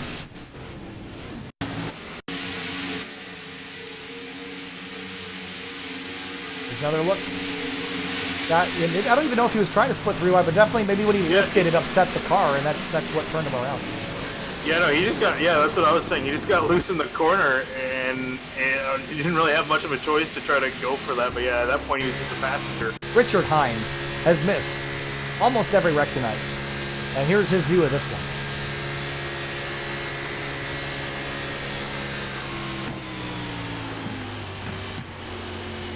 Wow. We got to talk to him here in a couple minutes because he has just been dodging and weaving all season long. I do want to go back and take a look at the spin from the 61 Robert Hill Jr., who this caution saved him here, Finney. And here's a look coming off of pit lane, just gas it up and spun out.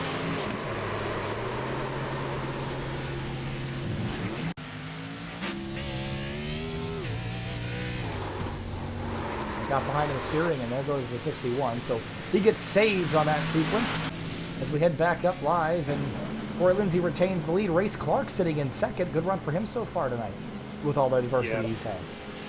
Yeah, I was going to say a big one in turn 3 yet again, taking out a number of drivers, a lot of good drivers. Carlos Acosta, he's going to call it a night. I imagine also the 95 of Josh Adams. He got a really good flick of that.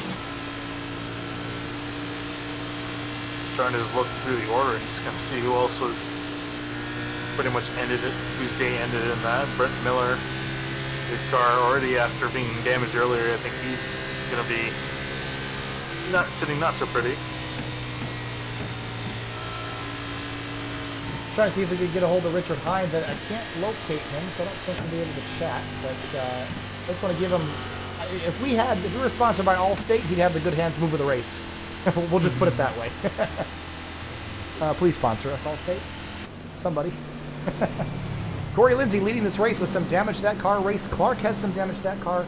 But the retirements have not been very substantial as compared to last night. We had about half the field finish the race last night. Only about 4 or 5 yellows. Tonight we've had about the same, but only about 6 retirements as Lindsay comes down to pit lane. Yeah, Lindsay being, I think, one of the only leaders to come down. Not entirely sure why the 00 came back down. Everyone's got a maybe plan. to get out of some of the... Yeah, I was going to say, maybe probably to come out of potential ensuing carnage.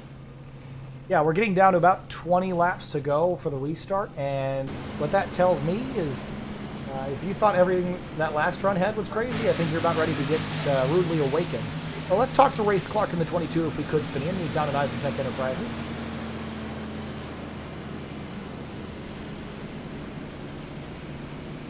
Hey, driver the number 22, it's Kyle from SimTV. Got a copy? What up? Hey, good to talk to you, man. leading the race right now. It's been chaotic out there. It's been kind of a wild night for you. How you doing? I'm doing terrible. It's not going to last long. I got involved in pretty much every accident so far. I happened to pit, and then the caution came out, so I'm not, like, trolling anybody. I have a full tank of fuel, but I assume I'll get passed pretty quickly. We've seen a lot of incidents down in turn number 3. I think actually all of our cautions have occurred down in turn number 3. What makes that so much slipperier than turn 1, or do you even know what's causing that? I'm not sure. It could be the same as Michigan, where we're kind of exceeding, like the speeds exceeding the downforce. It seems to kind of snap, and then you let off, it snaps back into place, you know, as the wind starts to hit again. So I'm not too sure, but I'd say it's probably something similar to Michigan, but a little more easier to control. But obviously, I guess. In terms of your teammates, you're on Isotech Enterprises. You got some cars around you that are your teammates.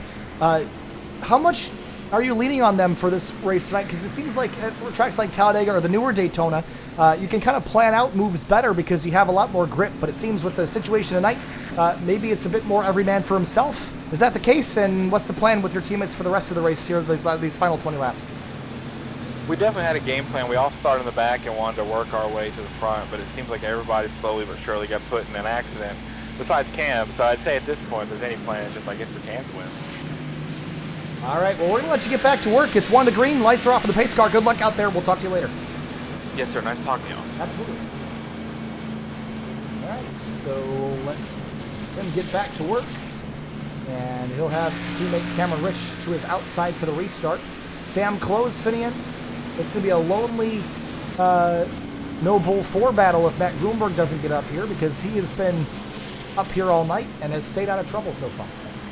Yeah, I was going to say the caution actually did help out Grunberg quite a bit, because him and Brent Miller were in danger of... Sorry, not Brent Miller. I think Nick Miller. It was the 42 of James Miller, I believe, is who you're looking for. There's a lot of Millers. There's a lot of Millers in the series, isn't there?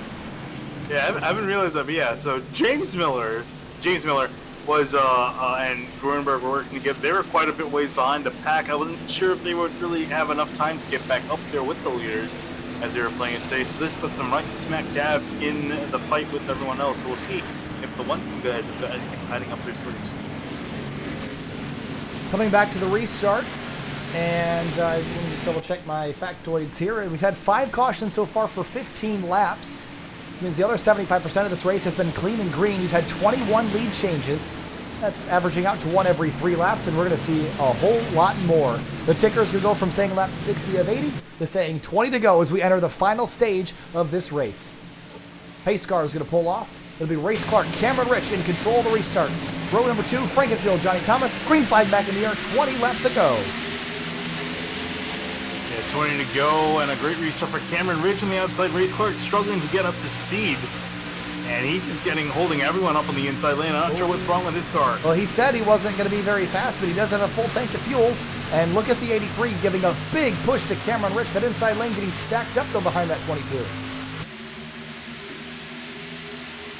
Yeah, it looks like he's able to somewhat. No, he's still struggling on the straightaways, and Frankenfield's got nowhere to go. I see Kevin Finn in the middle of his pack with no hood on his car, still running competitively, so the damage to the 22 must be motor related. And look at the 5 of Sam Close jumping to the outside line, hoping to maybe trap the 15 car in behind him, but Race Clark moves up to the outside. Then Frankenfield back to the bottom. I think Clark's getting out of the way as here comes the rest of the field. Yeah, there you see them all slingshotting by at that 22. Not sure what's too wrong with Clark, as the nose looks fine, but here comes Frankenfield with a big run to the outside with Sam Close in tow. Rich can't defend with the run that big as Frankenfield takes the run to the outside lane with Sam Close in behind. And 2 Camaros versus 2 Mustangs. It's a battle of the ages between American Muscle at the front of the field. 19 laps to go at Daytona in round 14. 3 races left until the chase begins. And drivers are going to do everything they can to get themselves a victory and get themselves locked in to the chase at the end of the season. Yeah, especially guys like Sam Close, who unfortunately got wrecked out at Michigan not too long ago. He's definitely looking for his win, and I mean, if he can get the win tonight, he'll also get $20 to his name as well, so I think he's definitely going to try for that. And wouldn't be too surprised to see him in victory lane. Has done a great job managing himself in the pack for the lead. He's made some great moves. I think he's got some more time to do some more. So if you're the 54 Matt Grunberg, when's go time? You're all the way back in 16th place. You got a lot of cars to pass, and only 17 laps to do it, and he's in that rear pack. So is now go time, or do you wait a little longer? I definitely think now you should definitely be starting to inch your way further up the back. It looks like they're kind of letting stuff play out, though I feel like they should start to be going the opposite direction. They're carrying a lot of speed through the corners, 197 sustained speed through the corner as they roll off the turn 4. He's got teammate James Miller tucked in behind, and they've caught up to a couple other cars, but they have a lot of work to do. And with this, there's still a lot of cars running in this race. With so many cars, it's not the fact that, can you pass them? It's that there's nowhere to go. When they're double wide like this, it's almost impossible to run 3 wide at this version of the racetrack. So you have to get up there and push and shove your way up. It's going to take time for the 54 to do it, and he's going to have to start relatively soon. Yeah, unless he plans on throwing it up the middle, and if he does, best of luck to him, because some guys have tried so far tonight, but just with not a lot of success. Through turns 3 and 4, it'll be 16 laps to go. If it goes green to the end, it's about 12 and a half minutes of racing remaining. Look at Cameron Rich trying to push that 15, but here comes Sam Close for the first time tonight. I think he smells blood in the water. He's charging to the front of the outside with Michael Skinner in that 48. Remember, he got a penalty earlier in the night. He's back up here in 3rd. Yeah, Skinner, teammates with Zelensky. Zelensky, I think, spawning tonight for that 48, but Close, he's got a fellow teammate in the force. I'm also behind, but that 48 splitting them. Meanwhile, on the inside, Frankfield hiking ahead by just a bit. I think Cameron's trying to get in the top lane, but just can't get clear. Chuck Sweeting drops to the bottom behind Richard Hines. The outside lane a bit weaker than the inside at the moment, but Close and Luis Almaso are in the outside lane, so if those two can get lined up... 3. Crash. Frank Sims spinning to the inside grass. No caution's going to come out. 75 down in turn 3 and 4. That's been a trouble spot. He's already had an accident down there tonight. And very similar situation. Big hit to the outside wall, and that was right in front of Gruenberg. Teammate James Miller, as well as the 14 of Kevin Finn. So Frank Sims gonna probably pull it off and call it a night.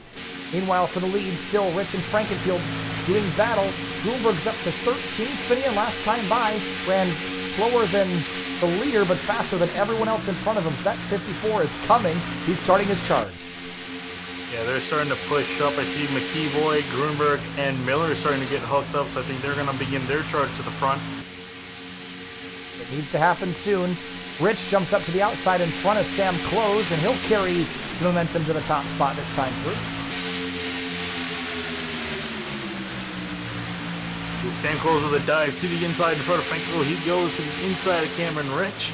Rich going to be stuck with Miller, and Thomas also jumping up there to join them. Drag racing down the back straightaway, coming back to 13 to go. About 10 minutes of racing remaining if we stay green to the end. We've had 24 lead changes in this race, and like I said before, we're going to see a lot more before the night is out. 5, 17, doing battle at the front, and behind him is the 48 and the 15, trying to figure out who's the better pusher as they come off turn 4. Yeah, still not much help on the inside lane. Richard Hines keeping distance from the 15. And look at the run that Close and Frankenfield were able to carry to the top spot. It's got the 5 car clear of the 17. And Sam Close has not been shy about throwing blocks tonight. And he's got some help from the 15. Will he throw a block on the 17 potentially? Look at Richard Hines up to P3 now. Yeah, I was going to just about to say Frankfield looked like he was going to go high. There he is on the back straight to the outside of Sam Close. Richard Hines now going to file in behind the 5. And Cameron Rich giving a shove to Frankfield for the lead. Some of these cars look like they just finished 500 laps at Martinsville, but with this drafting package, they're able to stay in the fight to the bitter end. 12 laps to go at Daytona. Chad Frankenfield leads the way. Cameron Rich in the outside lane tucked in behind him. Then on the bottom, it's Sam Close, Richard Hines, and Chuck Sweeting. Ooh, lap car up ahead. It's Robert Hill Jr. These guys are coming up on him fast. We'll see if Jr. gets out of the way or if he'll stay up in the back. Oh, he's going to pull off to the bottom, I feel like. But, no, he's a competitive guy, so if he can tack onto this field and get a free pass, he'll be in good shape. But look at this. He's only running 187, 184, 183. The leaders are coming at 200 miles an hour. It's a 20-mile-an-hour difference. And they're double filed up behind him. This is going to get really dicey here as they exit turn 4. Yeah, they're going to catch him on the straightaway, though, so it shouldn't be too bad. Well, the tri-oval's not much better than catch him in the corners, is it? Oh, boy. So Cameron Rich using the draft off a hill to get a little bit in front of Frankenfield. We'll see, does he dive low in the corner? In front of that 15, no he doesn't. Skinner gonna stay tucked up behind. Oh, Skinner on the right rear of that 17. That's a bad place to be pushing. If he catches that bumper wrong, he could send the 17 car hard into the safer barrier. 11 to go now as the 83 and Johnny Thomas swerves around the 48, all sorts of sideways on the straightaway, and now down to turn 3. This has been the treacherous spot, and we're getting down to the nitty-gritty here. Does everyone keep it in shape? Yeah, when we make it back to the line, it's going to be 10 laps to go in this race. It's coming down to the wire. And I would see Thomas look up the middle. It looks like I'm not sure if he's trying to cool his engine or if he's actually thinking about going up the middle. 10 laps to go at Daytona. 25 miles till we're done here tonight.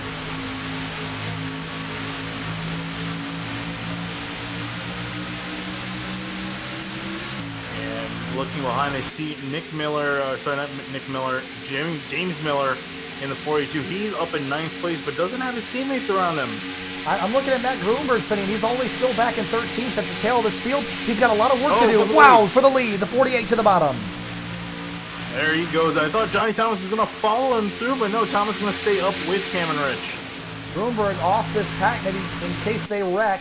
But right now, I think he's got too much work to do to get to the lead. I don't think he can win this race in this position.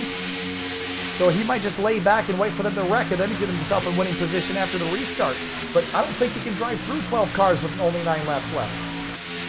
He's going to have to pull a Dale Earnhardt if he wants to do that. He's going to have to see the air and work right through these guys. But yeah, that's a tall order, considering how on edge you see these cars. Meanwhile, Frankville to the outside of Skinner he goes and tries to get a run on the back straightaway with a big shove from Cameron Ridge. That moved the 15 car over about 3 feet, still pushing and shoving hard.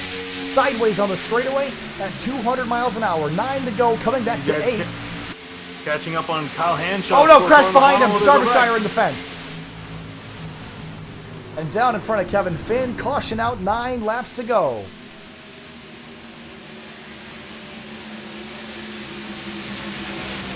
That might have just saved the leaders from a big mess.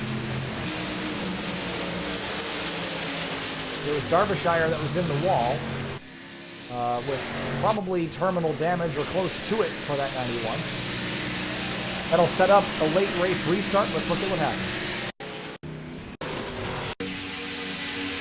He was in this pack, and it was David Wilson who was inside. Nope, 91 just got loose all by himself off the side of the 54 car. Does he have any damage to that machine? As 91 just got in the fence hard, and that was a big, big wreck for the 91. Looks like Grunberg's fine. Some damage to the door, but nothing too significant. He should be able to continue. Nick Miller, the Glory Motorsports machine, he's caught up in this as well. Big damage for him after running inside the top 20 for most of the night. You see that 91 just breaks sideways. He almost had it saved, and then he might have even been able to just spin out, but then bounce off the door of the 54.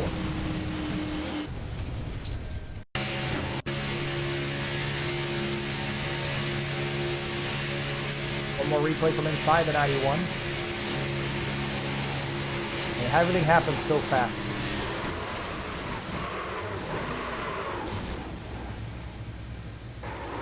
Off the banking and down into the grass. And into the concrete wall on the inside. This is going to set up about 5 or 6 laps left in this race. I think we should talk to the driver, number 5, Sam Close.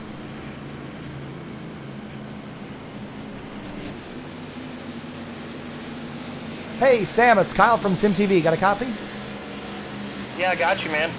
Well, so far tonight, you've been one of the best running No Bull 4 drivers, and looks like the 95 had some issues. The 18 didn't make the race. And the only other driver that's still currently really running for it is the 54 Grunberg back in 11th. So how do you feel about your chances of winning this race and collecting that prize?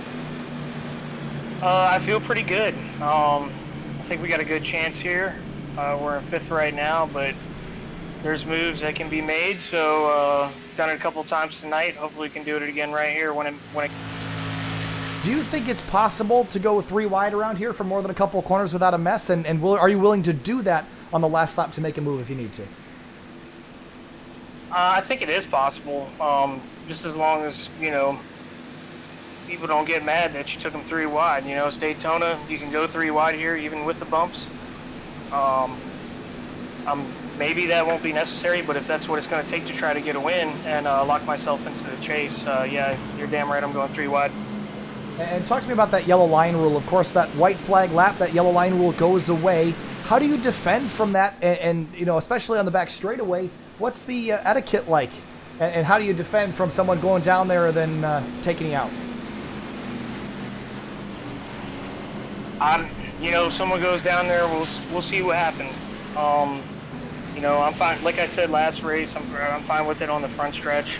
I don't think it's really cool on the back stretch, but hey, you know, the top line is kind of a thing, so you know, people are gonna have to make decisions if that ends up being the case, and hopefully everybody makes the right decision.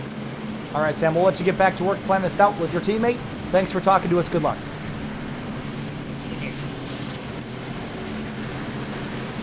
All right. Well, I'm nervous for him. I don't know about you. So we roll through the 5 laps to go. We'll get 4 laps left at the restart. Yeah, I mean, I'm honestly worried for everyone in the field. We see these guys be pretty aggressive in some points of the run. They've done a pretty good job so far, but I mean, with coming down to what's going to be, I think, maybe 4 laps to go. Yep. Yeah, it's going to be a very dicey restart. I think everyone's going to be throwing it all out there. I think no more holding back at this point. Well, you know, I'm worried about the yellow line rule because last week, I mean, the yellow line rule only applies at the super speedways. It's fair game at every other racetrack. But last week we saw it come into play at Michigan Raceway in race number 2, where a driver went below the white line on the backstretch and then turned back up. So we heard Sam Close's opinion. He thinks it's not really cool when people do it on the backstretch, which I'd probably agree with. But how? I mean, it's the same thing on the front stretch. So how do you defend from that, or can you defend from that? I mean, there's miles of pavement here to go down below the line. So will people just take each other to the wall? I mean, it's going to be a pretty dicey situation, I would think. Yeah, I mean, to be completely honest, I don't think you really go that far down there. I mean, there's a lot more. I think a lot more grass on this version. There is about a third of the back straightaway is raceable, but that's all the way to the Daytona Superstretch wall. And even then, I think, you know, I would imagine that it's pretty bumpy down there. So I wouldn't really think you want to go too far down below the yellow line. So I wouldn't really have to. I don't think they should have to worry too much. At least going way below the yellow line. Definitely, I think that that line below that straddles for the apron. I think that's really where you're going to want to worry about. I think the best thing for these guys to do would be to just, you know, I guess try to go down there yourselves and try to cut people off. All right, well, we've seen this play out before. Last week at Michigan. The last lap of that race was interesting, to say the least. And provided we get to the white flag, we'll probably see something similar. However, if we get a caution before the white flag is thrown, we will re-rack him, restack him, and go again for a green-white checkered. And we'll try to get this race finished under green flag conditions. And Chad Frankenfield, Michael Skinner on the front row for this one. Which lane do you think has the advantage here on this final restart? I think it comes down to how good of a start you get, but I mean, even then I would have to say probably that outside lane is definitely the better one to be in. You definitely got a much better run off the turn than on the inside. That's personally where I would like to be.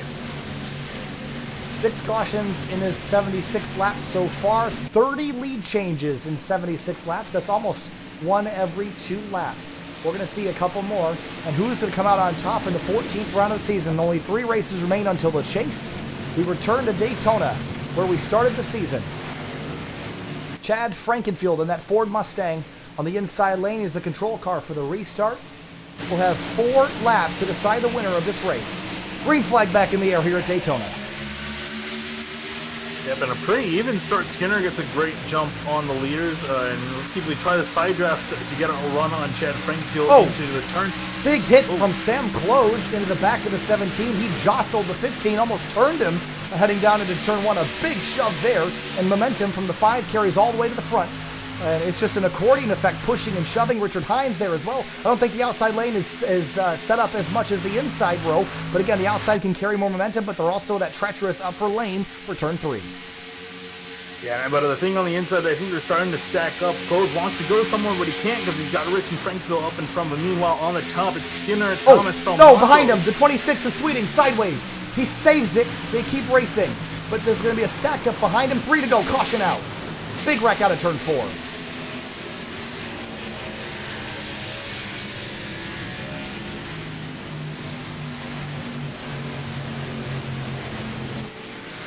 Jordan McKeevoy's car destroyed, winner from last night. Brent Miller involved. I don't know where this started. Race Clark went around as well.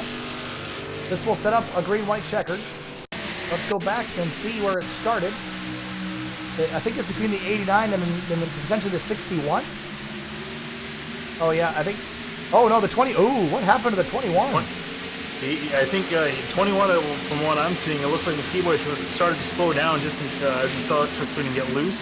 Thought there was going to be a wreck. Robert Hill Jr. didn't realize that McKeevoy was slowing up, and that started the stack up. Yeah, the 21 jumped on the brakes, and everyone behind. Oh man, what a mess. Wow, look at Kyle Hanshaw right on board with him. He did a great job avoiding this. There's Kyle Hanshaw's on board. The 64, Todd Smith was also in the wall in turn 3. Hanshaw, wow! Excellent job getting by that incident.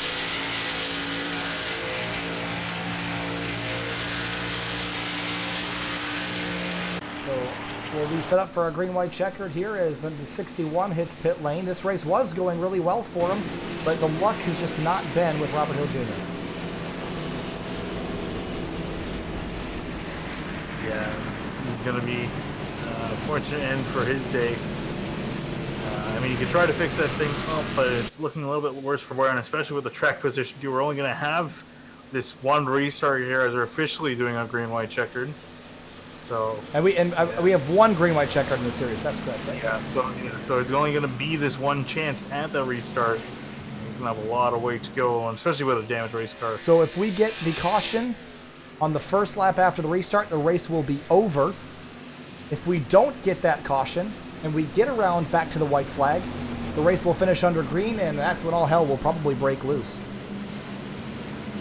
Keep in mind that, and this will be the final week that 3WideRacing League does not have the new upgraded SimTV ticker. That will all be refreshed this coming weekend for 3Wide, which means that this one currently doesn't support green-white checkers. The new one will. So you're not paying attention to where it says 2 laps to go. You're paying attention just to the flag indicators.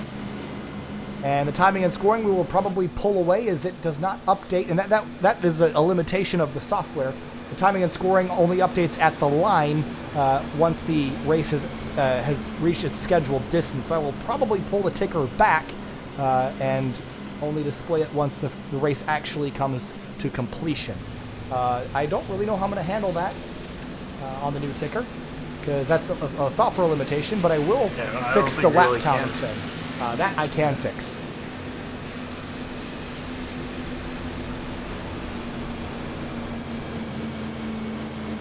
So it will now display final lap, but it is not. We will still have 2 to go. And we have reached our scheduled distance. When we come back around, we'll go into overtime.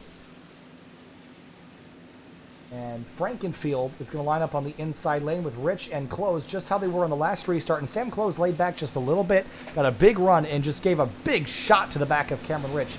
And it really helped that inside lane gather momentum. But it is clear, Finian, that they do get stacked up and will slow down. Yeah, I'm kind of curious what Close is going to do this time around. I mean, he's going to be stuck in 5th again. Yeah, and I think you got more leeway if you're in that second row and the third row. Not so much, you're kind of at whim of the guys in front of you. So maybe if you'll try to make it 3-1 on the restart, it's going to be a gutsy move to do. Or if he's just going to try to wait for the back straightaway and pull a move there. Lights still on the pace car. Probably have one more caution lap, and then we'll turn him back loose for the final 2 laps of the race. Again, we will reach our scheduled distance, and this is when Chad Frankenfield wishes that we didn't have green-white checkers, huh?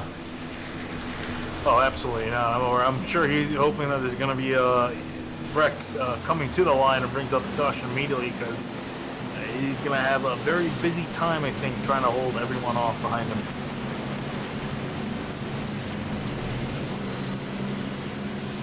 Field rolling through 3 and 4, and we started the night with 29 cars. We're down to 20. So 9 of the 30, or the 29 that took the green flag, are out of commission. And the drivers that have officially retired from the event: Austin Derbyshire, Frank Sims, Carlos Acosta, Mike Stevens, Richard Lafferty, Dave Hunt, Tanner Sharp. There's the one to green. And we'll line up again for our one and only attempt at green white checker. Just saw Nick Miller coming flying out of the pits at 100 miles an hour, I think, trying to beat the pace car. It's right on board here. I'll watch the replay of that.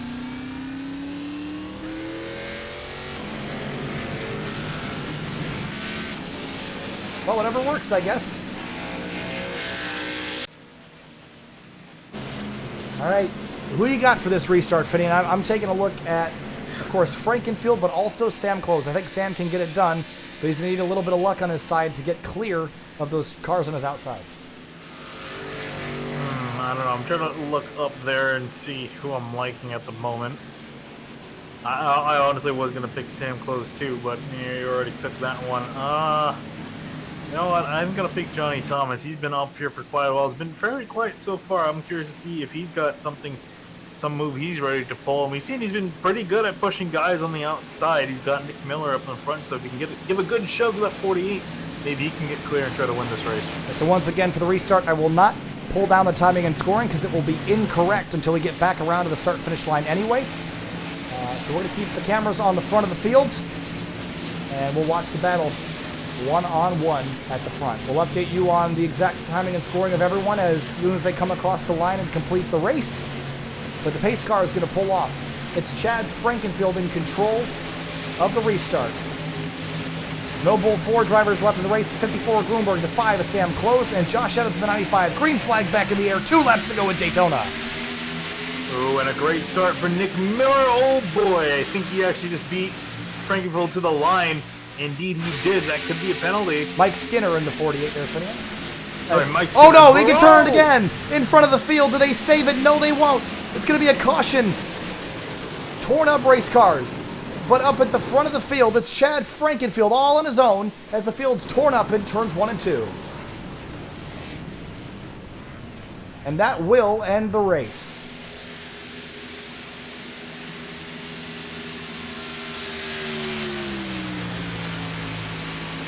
So a crash taking out our front runners here, but the 2 drivers that were at the front, or the 1 driver that made it through, was Chad Frankenfield. As he comes across the line, we'll show you the timing and scoring of where everyone finished. But white flag in the air under yellow flag conditions for the 15. Cameron Rich destroyed. Matt Gruenberg scored 3rd, Finian. How about that?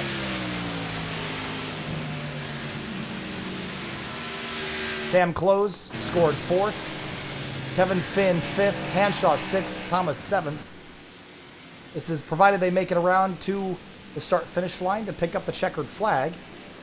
James Miller ended up 2nd. So after all of that, we always say how Gruenberg finds his way to the front at the end of these things. No matter what happens, he always does. Yeah, and you actually really need to get a ride board. You need to What ride do you? along. What?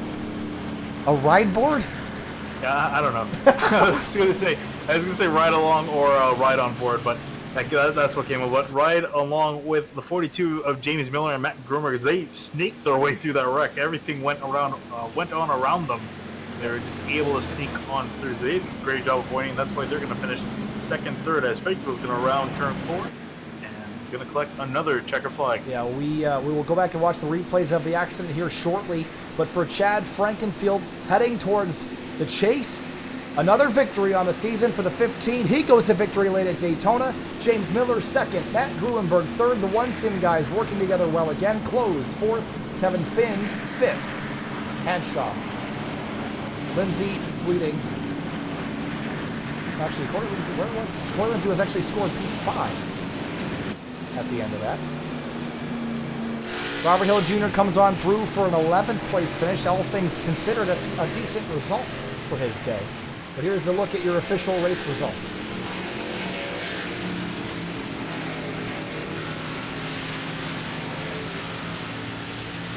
Actually, Hanshaw was scored back in 10th, so that is timing and scoring being a little incorrect, but these are your unofficial results here, scored on the middle of your screen. Cameron Rich, 20th. That's going to sting for him. All right, let's go back and take a look at how this wreck actually started in the first place.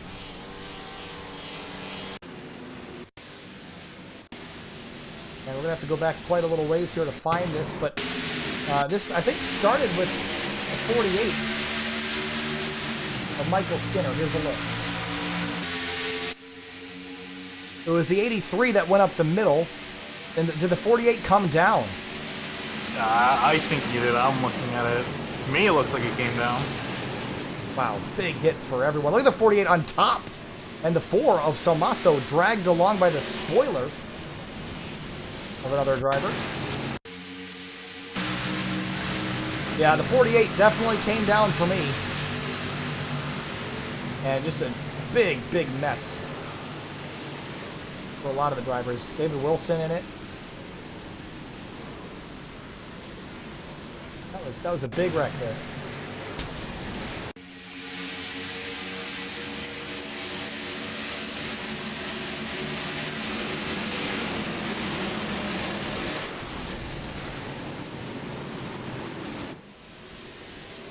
The field comes off of turn 2, just a junkyard. Let's run on board with the 54, who ended up finishing. Ooh, is that? Yeah, my timing and scoring definitely not correct, at least on my timing screen. So the 54 did finish 3rd, but here is his view of the incident.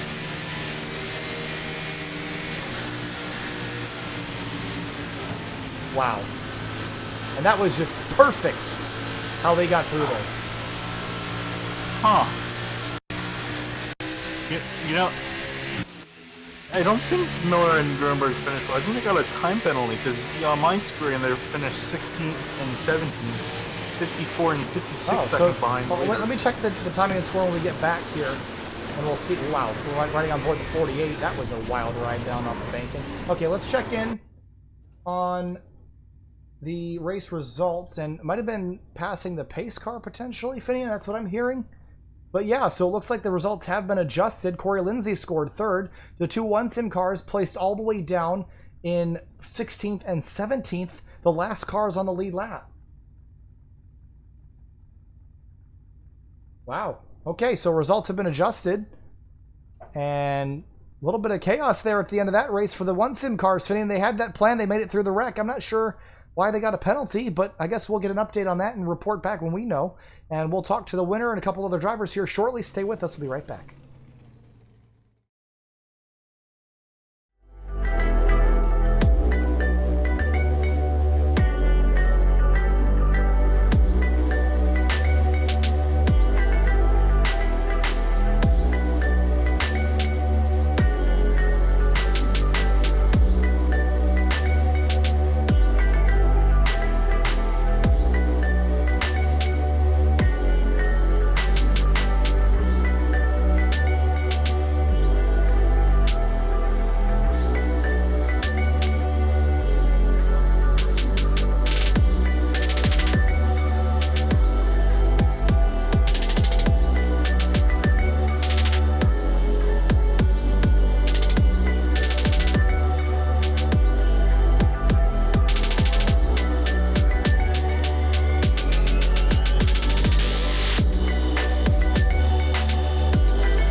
Welcome back live to Sim TV. Here now with fourth place finisher. I believe that's how it's going to be, but the results will be getting adjusted, Johnny. So I'm not exactly sure how we're going to end up officially, but still a decent run for you. Some chaos that last couple laps. Just walk us through the restart there.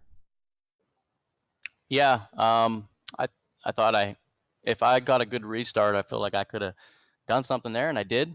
And Skinner didn't. I pushed him a little bit. I knew that he wasn't going to get into fourth that good, and I was rolling into the third gear almost all the way around turns 1 and 2, and that's why I was getting such good restarts. And I went to pass him, and he just came down into me. I guess he thought that his race was over, so he might as well take out everybody else. But it's unfortunate. We come to these plate tracks thinking that we're the best, especially our team, 83.